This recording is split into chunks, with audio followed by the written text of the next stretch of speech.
Assalamualaikum warahmatullahi wabarakatuh. Sebelumnya saya ucapkan terima kasih kepada Bapak Dr. Herianto Susilo MPD dan juga Ibu Tri Ulia Kodriati MPD selaku dosen pengampu mata kuliah keprofesian pendidikan nonformal. Di sini saya akan menjelaskan mengenai profesi dosen dalam pendidikan nonformal. Sebelumnya, perkenalkan nama saya Zaki Rafi Alfaridzi dengan NIM 24010034043. Saya berasal dari kelas 2024B. Selanjutnya, materi yang pertama yakni definisi dosen. Dosen merupakan pendidik profesional dan seorang ilmuwan yang bertugas untuk mentransformasikan serta mengembangkan pendidikan melalui tridharma perguruan tinggi, yakni pendidikan, penelitian, serta pengabdian masyarakat. Selanjutnya ada tugas, tantangan, dan juga peluang seorang dosen. Yang pertama ada tugas seorang dosen.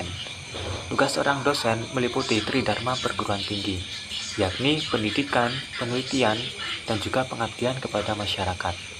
Dalam konteks pendidikan, seorang dosen bertugas tidak hanya sebagai seorang pengajar, namun juga harus dapat mengembangkan kompetensi-kompetensi mahasiswanya, terutama dalam aspek kognitif, afektif, maupun psikomotorik yang dapat dilakukan dalam proses pembelajaran yang komprehensif. Kemudian, dalam aspek penelitian, seorang dosen bertugas untuk meneliti serta mengembangkan ilmu pengetahuan yang bermanfaat untuk umat manusia, yang dapat diterapkan untuk mengatasi permasalahan-permasalahan seperti permasalahan pendidikan ataupun permasalahan sosial dalam masyarakat. Setelah melakukan penelitian, seorang dosen juga bertugas untuk mempublikasikan karya ilmiahnya agar dapat diakses oleh pihak lain yang dapat dijadikan motivasi ataupun inspirasi dalam melakukan sebuah program. Kemudian dalam konteks pengabdian kepada masyarakat, seorang dosen bertugas untuk mengidentifikasi ataupun menganalisis permasalahan-permasalahan yang timbul dalam masyarakat. Selanjutnya, dosen bertugas untuk merancang program serta melaksanakan program pemberdayaan untuk memberdayakan masyarakat. Setelah kegiatan pemberdayaan terlaksana, seorang dosen juga bertugas untuk mempublikasikan kegiatan tersebut agar dapat dicontoh ataupun dijadikan motivasi oleh pihak lain dalam melaksanakan program pemberdayaan. Selanjutnya ada tantangan profesi dosen. Yang pertama ada perkembangan teknologi. Di era saat ini, perkembangan teknologi terjadi sangat pesat, sehingga seorang dosen harus mampu mengikuti perkembangan teknologi untuk menunjang pekerjaannya. Kemudian yang kedua ada degradasi moral para mahasiswanya. Di era saat ini atau di era Gen Z ini, moral mahasiswa sangat merosot, sehingga seorang dosen juga bertugas untuk mendidik karakter para mahasiswanya. Selain itu, seorang dosen juga harus bersikap sabar ketika mahasiswanya memiliki sikap yang tidak sopan ataupun malas-malasan dan lain sebagainya.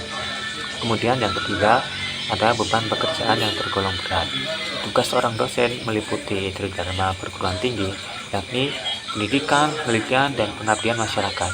Sehingga dari ketiga tridharma ini, tugas seorang dosen jadi banyak dan juga tergolong berat.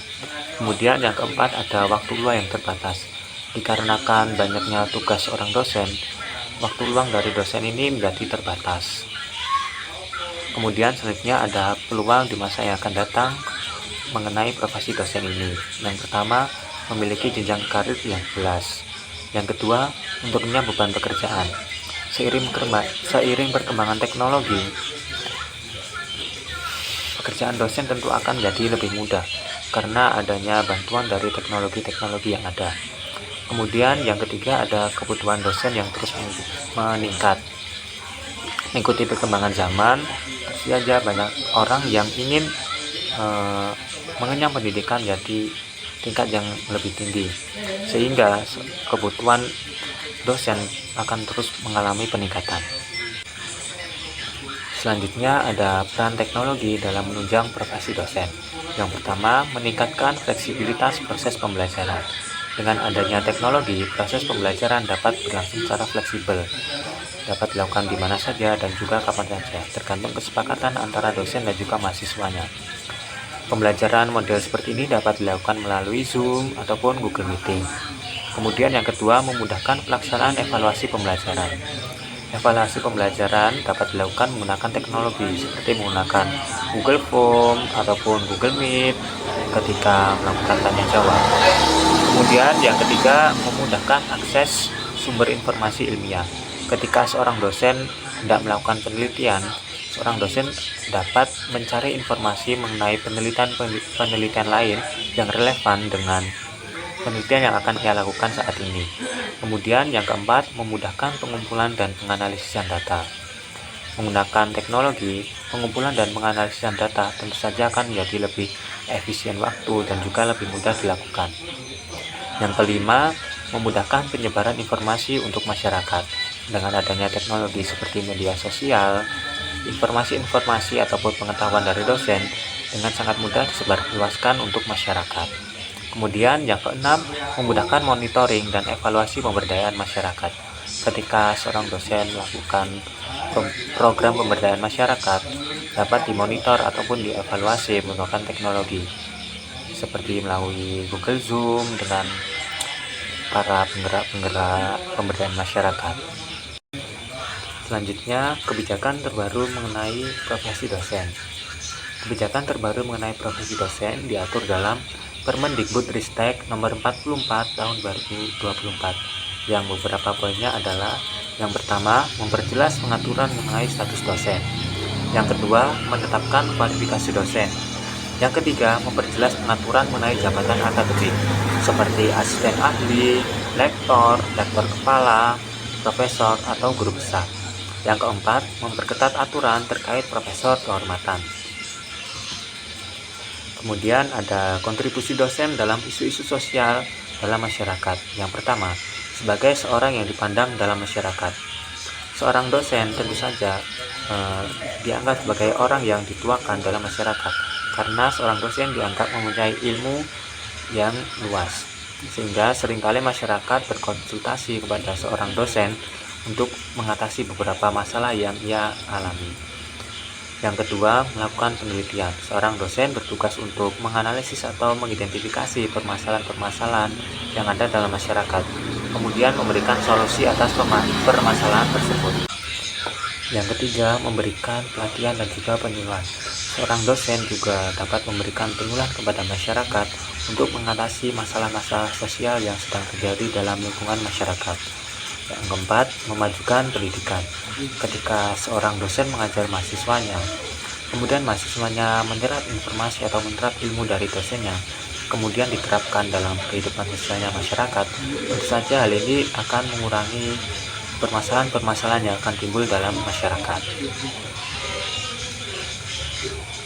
Materi selanjutnya yakni keterampilan untuk masa yang akan datang. Yang pertama, mampu mengikuti perkembangan teknologi. Seorang dosen harus mampu mengikuti perkembangan teknologi agar tidak tertinggal dengan perkembangan zaman, dan juga perkembangan teknologi ini akan sangat membantu kinerjanya. Kemudian yang kedua ada keterampilan pedagogi yang bersifat inovatif. Keterampilan pedagogi yang bersifat inovatif ini harus berfokus pada mahasiswanya ketika dalam proses pembelajaran, agar mahasiswa tidak merasa bosan dalam proses pembelajaran. Yang ketiga, mampu berkomunikasi mengikuti perkembangan bahasa dengan baik. Dengan seiringnya perkembangan zaman, tata bicara atau tata bahasa mahasiswa saja akan semakin berubah. Seorang dosen yang mampu mengikuti perkembangan bahasa mahasiswanya tentu saja akan membuat para mahasiswanya merasa senang dan juga merasa enjoy ketika proses pembelajaran. Yang keempat ada keterampilan penelitian. Seorang dosen harus memiliki keterampilan penelitian, tidak hanya memiliki keterampilan penelitian saja, namun juga keterampilan dalam mempublikasikan karya-karya ilmiah. Materi selanjutnya adalah kontribusi dosen dalam pencapaian SDGs. Kontribusi dosen dalam pencapaian SDGs terdapat pada poin pertama, poin ketiga, dan juga poin keempat SDGs.